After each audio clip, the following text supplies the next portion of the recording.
తిరుమలలో అద్భుతం చోటు చేసుకుంది. ఆకాశంలో శివనామాల మధ్య చంద్రుడు దర్శనమిచ్చాడు. అరుదైన ఈ అద్భుత దృశ్యం శ్రీవారి భక్తులకు కనువింపు చేసింది. ఆకాశంలో ఏర్పడ్డ తెల్లని మేఘాలు విభూతితో తీర్చిదిద్దిన శివనామాలుగా కనిపించగా చందమామ ఆ నామాలపై తెల్లని బొట్టులా దర్శనమిచ్చాడు.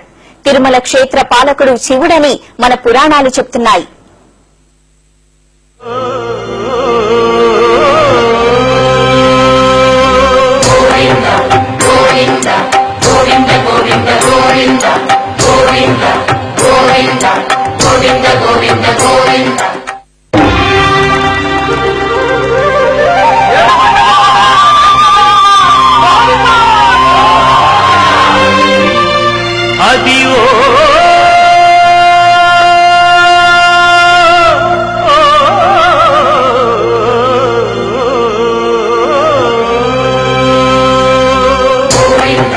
Govinda, Govinda, Govinda, Govinda.